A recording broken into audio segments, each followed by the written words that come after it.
Jolly, Goldie at Camomile laban sa mga kawal ni Reyna Cristel.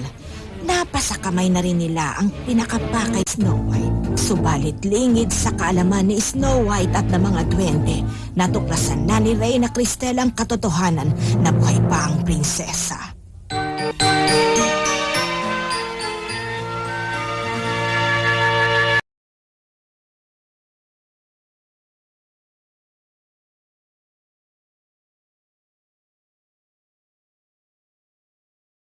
Tapos na, Vet. Puku, alam mo na bang gagawin mo? Wala ka na daw dapat ipag-alala. Madadala raw niya ang liham kay Richard. Makakaasa ka. Ganun ba talaga karami sinabi niya? Ha? Kabuuan, ganoon nga. Puku, mag-iingat ka sa pupuntahan mo, ha? At naway makabalik ka ng maaga.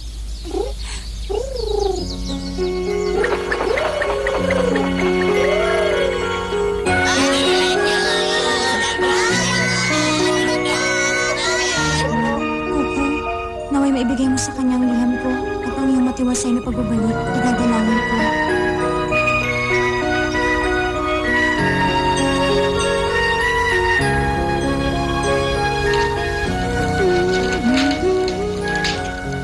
Snow White, pansin ko ang sigla mo. Ha? Naku, hindi ko pa maitago. Sa katunayan, prinsesa, ang sigla mo ay nakakahawa. Bago ang lahat, kumain muna kayo. Makakabuti yan sa kalusugan ninyo. Tatlo ang gusto ko. Jolly, nakalimutan ko. Nakakapaghinanakitang yung dahilan. Jolly, talagang ganyan. Kapag ikay nagmamahal, lahat ay iyong malilimutan. Tumpak ang yung sinabi ko, Robert. Pakiramdam ni Snow White, si Richard ngayon yakap-yakap. Ha? Walang katotohanan ng inyong tinuran. Aminin, masama ang nagsisinungaling.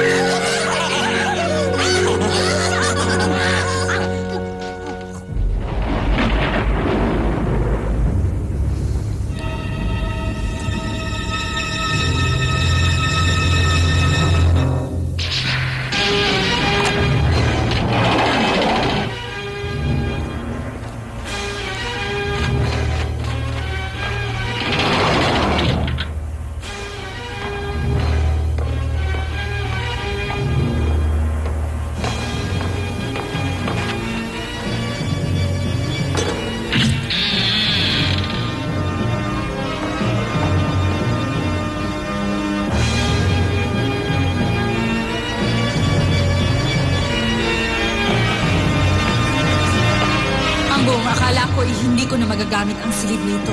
Nagkamali pala ako.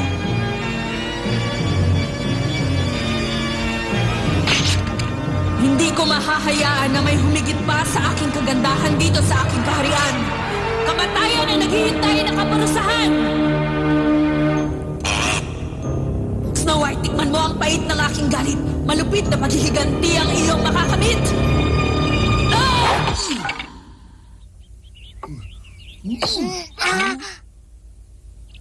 Ha? Huli ka! Nakahuli ako na isang paru-paro. Meron pa tayong trabaho. Woody, sandali lang ako. La la la la la la la la la. Maaari ba magtanong sa'yo, Snow White? Ano yun, Camomile? Maaari bang pakilarawan mo ang itsura ng iyong mahal? Oo nga, maaari ba? Gusto namin siyang makilala. Si Richard? Mabuti siyang tao. Kung kumilos ay pino at maginoo. Mahusay siya sa pangangabayo. Basta, totoo siyang tao. Halos magkaugali kayo. Mahilig din siya sa mga hayop tulad mo. Hindi ba? Tama ako? Kaya pala gano'n na lang ang pag-aalala mo kay Beth nang magkasakit. Nasabi nga sa akin ni Richard noon na bagay sa akin itong laso. Kaya pala, malaking kakulangan sa iyong kasuotan kapag wala ang laso na yan. Naku, Camomile, wala yung katotohanan. Sana nga makarating. Ha? Ang liham. Maraming salamat sa'yo. Sana ang iyong sinabi ay magkatotoo. Di ako mababasa ni Richard ang bahagi ng liham at magkikita kayo pang inyong araw. Yan ang asahan. Aba? Si Jolly? Richard, di ako ako, magugulat ka kapag liham ko ay iyong nabasa.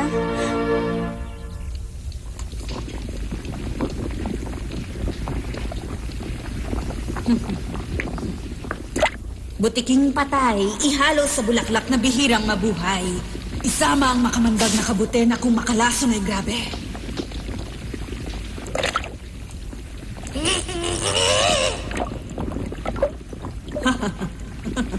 Buo na ngayon ang pinakamakamandag na laso. Sa paanong paraan ko kaya maibibigay sa kanya nang hindi siya magkaroon ng pagdududa?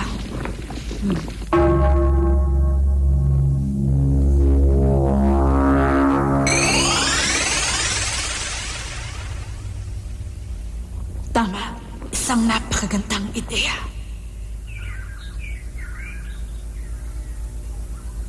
Lagi na lang si Richard ang kanyang iniisip. Hindi niya alam na siya'y nakakasakit. Napakadaya mo! Pati bilang na tinapay na aking kinakain, nakalimutan na rin. Sakit yung tangabi. Buhay ang aming pinagsapalaran. Hindi naman pala niya pinapahalagahan.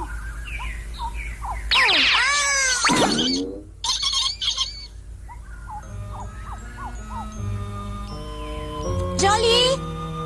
Jolly! Jolly! Maria ka lang pala. Kanina pa ako tumatawag eh. Hindi ka man lang nagsasalita. Jolly, may problema ba? Wala akong problema. Aayusin ko ang iyong sombrero. Huwag na! Jolly? Jolly? Bakit kaya?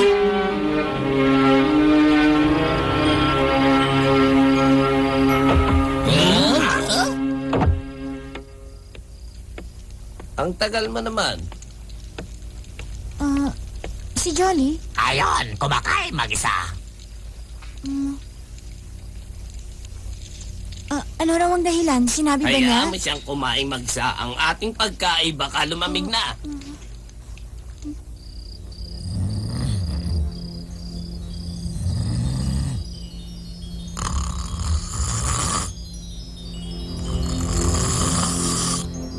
Hoy, Jolly. Napansin mo rin ba ang kakaibang saya ng prinsesa?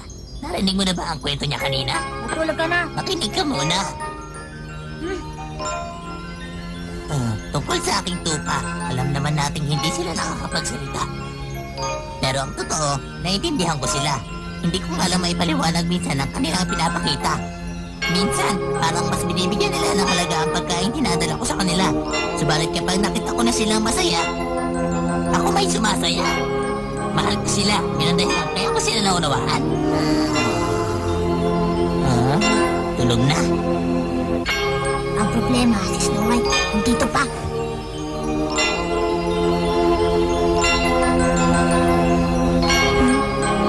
Richard, napakahirap nga palang unawain ang damdamin ng tao. Hindi ko maintindihan ang takbo ng utak ng mga ito.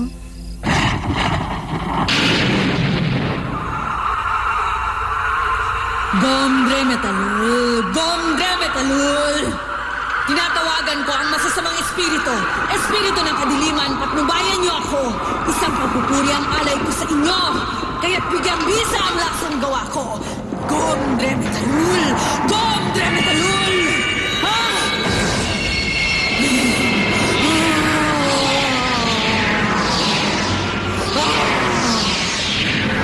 Gombre Metalul! Gombre Metalul! Gombre Metalul!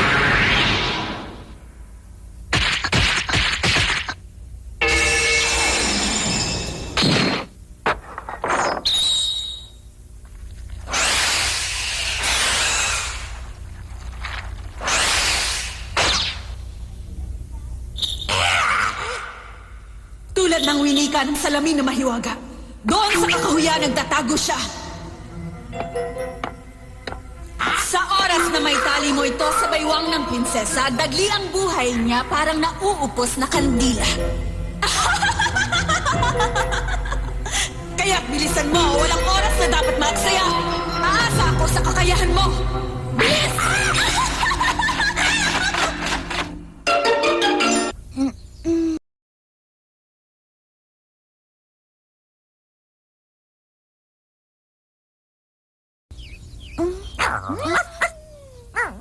Magandang umaga, Milky, Pocket. Magandang umaga, Gourmet.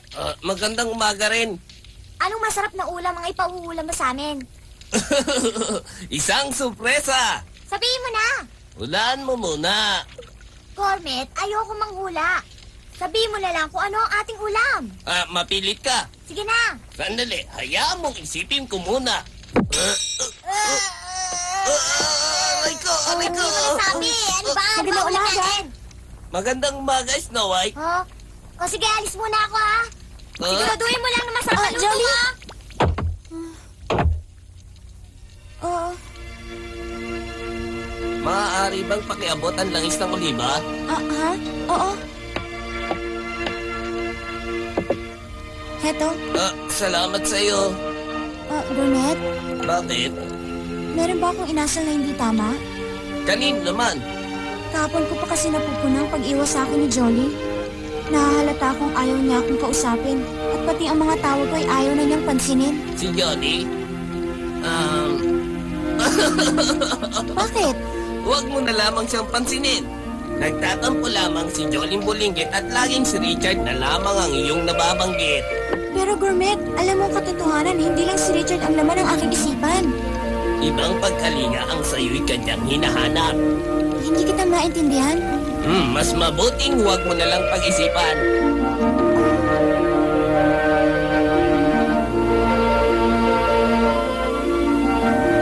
Bakit pa hindi ko man lang siya nabati ng isang magandang umaga kanina? Sana nga makarating. Ang liham. Naku, maraming salamat sa'yo. Sana ang iyong sinabi ay nagkatotoo. Nakakainis. Kasalanan mo to, Snow White!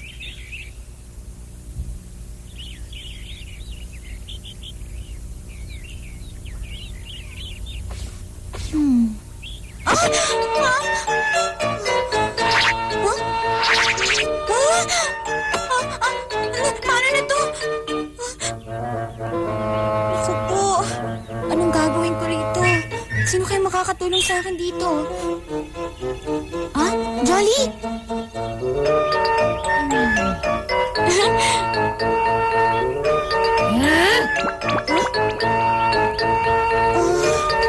Anong nangyari, Snow White?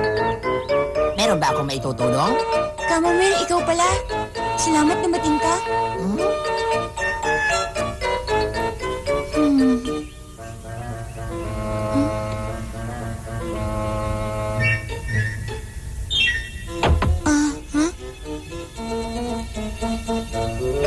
Si Garmet?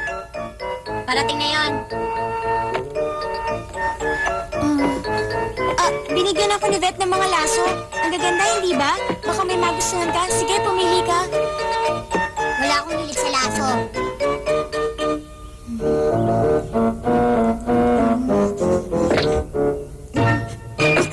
Bakit hindi mo man lamang muna tingnan? Bakit ko titingnan? Alam ko naman ang laso na may pinaghalong kulay ng berde at asul ang tanging mong pinapahalagahan. Hindi totoo yan. Aminin mo na ang katotohanan. Anong katotohanan? Jolly, maaari bang tayo magkaliwanagan? Ikaw ba'y may galit sa akin? Kung meron ako iyong tapatin. Mas mabuting wag mo akong pakikialaman. Matutupad ang iyong kahilingan. Aasahan ko yan.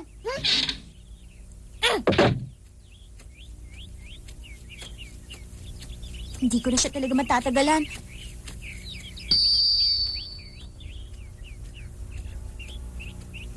Snow White, sandali lang! Ikaw pala, Gourmet? Huwag mong sabihin nalimutan mo tayo magluluto. Nawaglit sa isipan ko.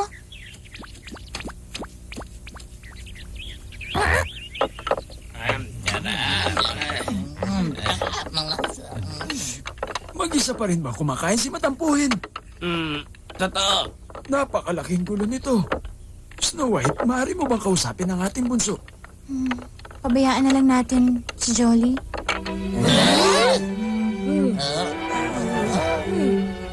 Ako na ang bahala. Palagay ko'y kailangan may maghanap na pag-uusap mamaya.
Jolly?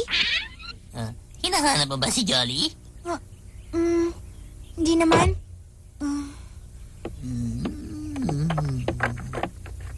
Vet, Huh? meron nga rin akong kasalanan. Lagi kong binabanggit kay Richard na pangalan. Nabasa ko nga pala sa wakas ang liham na padala sa akin ni Richard. At nalimutan ko na magpasalamat sa inyo. Ang totoo, nalulungkot din ako. Patawad. Hindi na kailangan. Ayaw ka namin makitang ganyan. Maraming salamat. Mas lumiligaya ako pag may nakikitang ngiti sa mukha mo. Ah, Ba't di mo sa kanya sabihin ang nabanggit mo sa akin? sige. Alam mo bang hindi siya gaano nakatulog dahil sa tindi ng daladala niyang sama ng loob? Akin na tatuagin si Jolly matampuhin.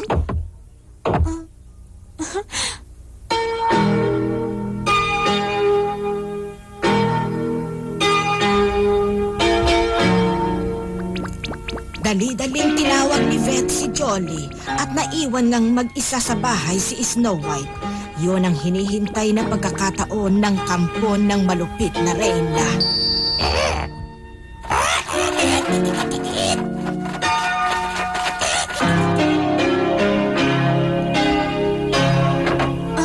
Jolly?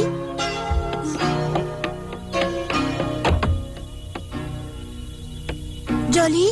Vet? Ang aking laso? Alam ko na, nakikipagkaibigan na muli siya. Ako na ngayon ang masaya. Sa aking bewang itatali ko, subalit lalabas ka, ipangako mo.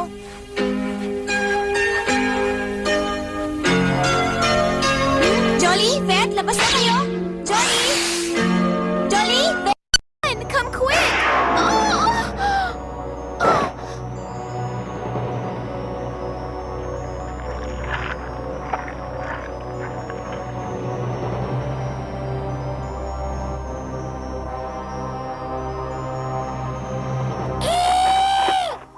Stop it! Let go of me! Just come on. She wants to talk to you. What will I say to her? Huh? Snow White! Snow White! What's wrong with her? Hey, wake up! Answer me! Snow White! I beg you, wake up! Snow White! What a wonderful day! Finally, Snow White is dead, and this time once and for all! Magic mirror, now I am again the most beautiful woman in this kingdom! Well, Answer me. if Snow White is really dead, then the most beautiful is you, Your Highness. Of course she is dead, and to my luck, I am the most beautiful! The unlucky Princess Snow White fell into the wicked Queen Crystal's trap. Can she be cured? Or is she really dead?